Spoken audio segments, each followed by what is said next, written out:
Hi friends, welcome back to our channel. ఈ రోజు మనం బ్రహ్మముడి సీరియల్లో ఏం జరగబోతుందనేది తెలుసుకుందాం. కావ్య కళ్ళు తిరిగి పడిపోవడంతో డాక్టర్ వచ్చి కావ్య ప్రెగ్నెంట్ అని చెప్తుంది. ఇంకా షాక్లో అయితే అనామిక, శ్వేత, ధాన్యలక్ష్మి, ఆనందంలో కళ్యాణ్, అపర్ణ. ఇంతకు ఏం జరిగింది? అదేంటి కావ్య రాజ్ ఇద్దరు దూరంగా ఉంటున్నారు కదా, మరి కావ్య ఎలా ప్రెగ్నెంట్ అయింది? డాక్టర్ అలా చెప్పడం ఏంటి? అసలు ఏం జరిగింది అనేది వీడియోలో చూసి తెలుసుకునేద్దాం. బ్రహ్మముడి అప్కమింగ్ ఎపిసోడ్స్ లో ఏం జరగబోతుందో ముందుగా తెలుసుకోవాలి అనుకుంటే వీడియోని లైక్ చేయండి, ఛానల్ ని సబ్స్క్రైబ్ చేసుకోండి, పక్కనే ఉన్న బెల్ సింబల్ లో ఆల్ పై క్లిక్ చేయండి. ఇలా చేయడం వల్ల అందరికంటే ముందుగా చూడవచ్చు. మొత్తం మీరు చూసుకున్నట్లయితే ఇంకా కావ్య చాలా స్ట్రెస్ అయితే ఫీల్ అవుతుంది.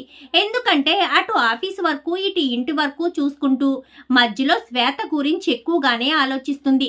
శ్వేతకి రాజ్కి మధ్య ఎటువంటి సంబంధం లేకపోయినా నా భర్త నా నుంచి విడిపోవాలనుకుంటున్నారని, ఏం చేయాలి, ఇంట్లో వాళ్ళందరికీ ఎలా చెప్పాలి, నా భర్తను వదిలి నేను ఎలా వెళ్ళిపోవాలని కావ్య అయితే ఎంతగానో టెన్షన్ ఫీల్ అవుతుంది. ఇంకా రోజైతే కావ్య చాలా లేటుగానే నిద్రలేచి కంగారుగా బయటకు వస్తూ ఉండగా ఇంకా తనకు ఆ స్ట్రెస్ అంతా ఎక్కువైపోవడంతో కళ్ళు తిరిగైతే పడిపోతుంది. ఇంకప్పుడే బయటికి వస్తున్న రుద్రాన్ని కావ్య కళ్ళు తిరిగి పడిపోవడం చూసి, ఏంటి కావ్య కళ్ళు తిరిగి పడిపోయింది, ఇదే సరైన అవకాశం, మనం దీన్నే బాగా సద్వినియోగం చేసుకోవాలి అని చెప్పి ఇంకా వెంటనే తన ఫ్రెండ్ అయిన డాక్టర్కి ఫోన్ చేస్తుంది.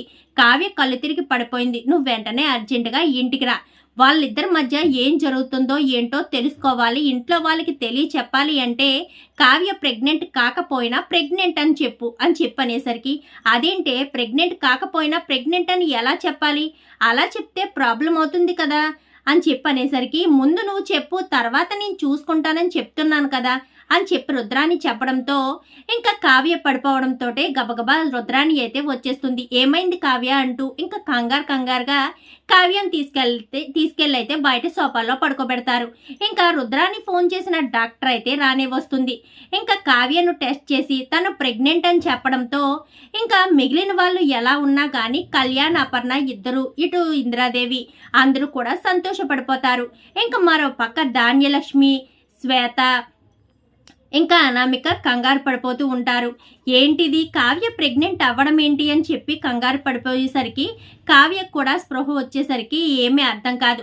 రాజ్ కూడా సమయంలో ఇంటి దగ్గర లేకపోవడంతో రాజ్కి ఫోన్ చేసి కంగ్రాచులేషన్స్ నాన్న అని చెప్పి అపర్ణ చెప్పడంతో రాజ్ అయితే ఒక్కసారిగా షాక్ అయిపోతాడు.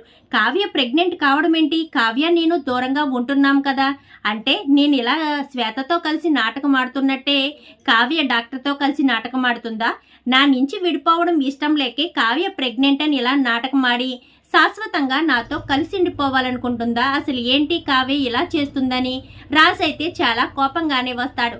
ఇంకా అపర్ణ అయితే ఎంతగానో సంతోషపడిపోతుంది.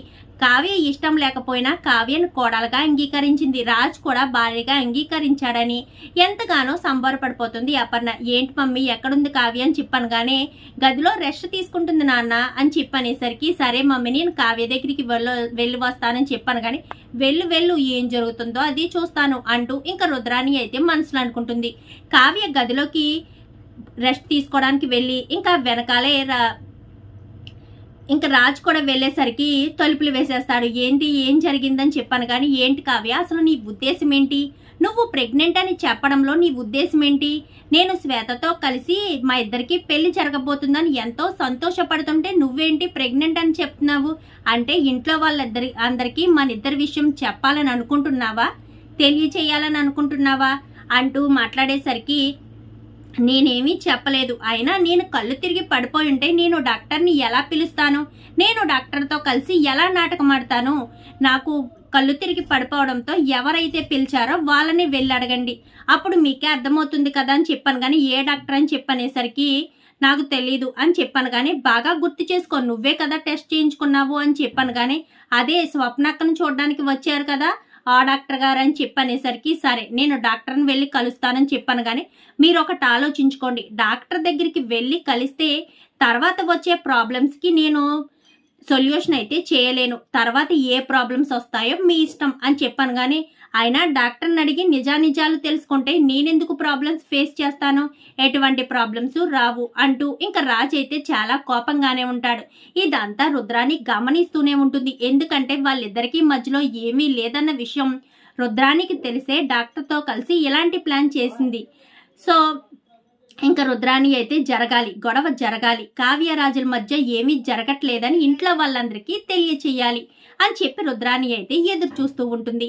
ఇంకా రాజ్ అయితే డాక్టర్ దగ్గరికి వెళ్తాడు. అసలు ఏం జరిగింది, అసలు నా భార్య నేను దూరంగా ఉన్నప్పుడు నా భార్య ఎలా ప్రెగ్నెంట్ అయింది, మీరు అబద్ధం చెప్తున్నారు కదా, మీ మీద కోర్టు కేసు వేయనా అంటూ మాట్లాడేసరికి లేదు సార్ లేదు, నన్ను క్షమించండి, నాకు రుద్రాన్ని చెప్పమంటేనే చెప్పాను, లేదంటే నాకు ప్రాబ్లం వస్తుందనే చెప్పానే తప్ప ఇందులో నాకు కలిసి వచ్చేదేమీ లేదు, నేను చెప్పకనే చెప్పాను ఈ విషయాలేమీ చెప్పనని, కానీ రుద్రానియ నా మాట వినిపించుకోలేదు అంటూ ఇంకా డాక్టర్ చెప్పడంతో ఇదే విషయం మా ఇంటికి వచ్చి చెప్పండి అని చెప్పనగానే ఇంకా రాజ్ అయితే డాక్టర్ని తీసుకొచ్చేస్తాడు. ఏంటి రాజ్, కావ్యం టెస్ట్ చేయించడానికి తీసుకొచ్చావా, హాస్పిటల్కి కదా తీసుకువెళ్ళి టెస్ట్ చేయించాలి అంటూ ఇందిరాదేవి మాట్లాడేసరికి నువ్వు ఉండు నానమ్మ, నిజాలన్నీ తెలుస్తాయి, కావ్య ప్రెగ్నెంటో కాదో అన్ని విషయాలు తెలుస్తాయి అని చెప్పనగానే ఏంటి కావ్య ప్రెగ్నెంట్ కాదని చెప్పడం ఏంటి, ఏం నిజాలు తెలియాలి రాజు అంటూ ఇంకా అపర్ణ అయితే అంటుంది ఒక్క నిమిషం ఉండి మమ్మీ అన్ని విషయాలు తెలుస్తాయి అని చెప్పి ఇంకా రాజ్ చెప్పడంతో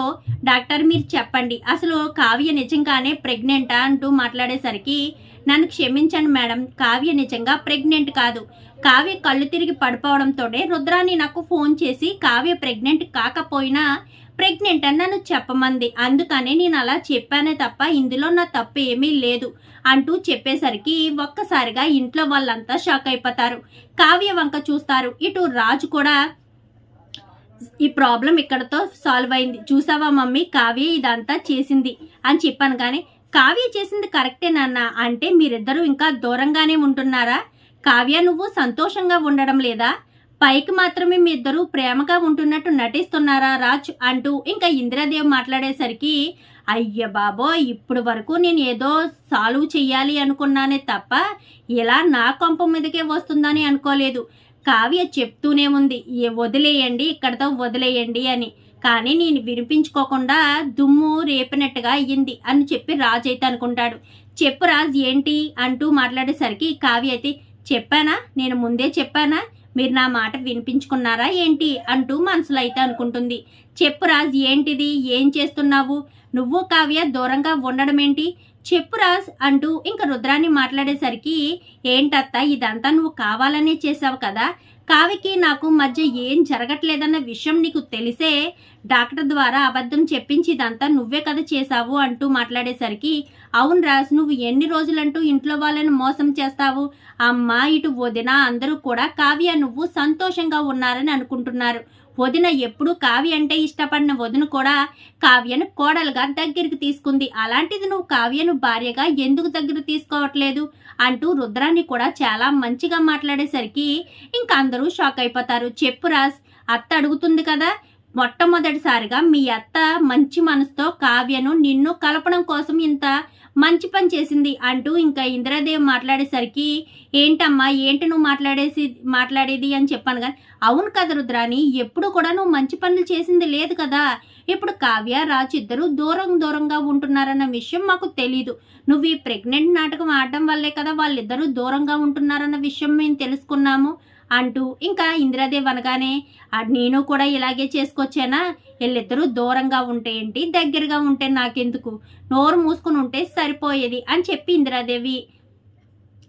రుద్రాణి అయితే అనుకుంటుంది. చెప్పు రాజు ఏంటిదంతా, కావ్య నువ్వు ఎందుకు దూరంగా ఉంటున్నారు, కావ్య నీ భార్య అన్న విషయం నీకు తెలుసు కదా, కావ్య నువ్వు సంతోషంగా ఉండాలనే కదా తాతయ్య గారు మీ ఇద్దరు కలిసి ఉండాలని కోరుకున్నారు, మరి అలాంటిది నువ్వు మా అందరి ముందు ఎందుకు నాటకం ఆడుతున్నావు అంటూ ఇంకా రాజుని నిలదీసేసరికి ఇదంతా నువ్వే కదా చేశావు అంటూ ఇంకా కావ్యనైతే తిట్టుకుంటాడు. నాకేం తెలీదు, నేను ముందే చెప్పాను, మీరు వినిపించుకున్నారా ఏంటి అంటూ కావ్య అయితే సైలెంట్ అయిపోతుంది. అది మమ్మీ అని చెప్పాను. కానీ ఏంట్రా, కావ్య అంటే ఇష్టం లేకపోయినా నేను కోడలుగా ఒప్పుకున్నాను, అలాంటిది నీ భార్యగా ఒప్పుకోవడానికి ఏంటి, కావ్యకి అసలు ఏం తక్కువ, అందమా అన్ని పనులు చేస్తుంది, ఈ రోజుల్లో ఇలాంటి అమ్మాయి దొరకడమే చాలా కష్టం, అలాంటి అన్ని గుణగణాలు ఉన్న కావ్య అటు ఆఫీసులో ఇటు ఇంట్లో ప్రతి దాంట్లో సపోర్ట్గా ఉంటుంది. అలాంటి కావ్యను భారీగా యాక్సెప్ట్ చేయడం చాలా మంచిది అని చెప్పి ఇంకా అపర్ణ చెప్పేసరికి రాజ్ అయితే ఆలోచిస్తాడు.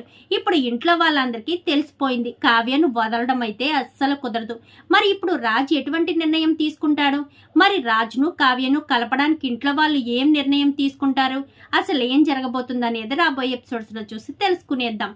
మా వీడియో కనుక మీకు నచ్చినట్లయితే వెంటనే లైక్ చేసి మా ఛానల్ని సబ్స్క్రైబ్ చేసుకుని పక్కనే ఉన్న బెల్ సింబల్లో ఆల్ పై క్లిక్ చేయండి. ఇలా చేయడం వల్ల అందరికంటే ముందుగా చూడవచ్చు.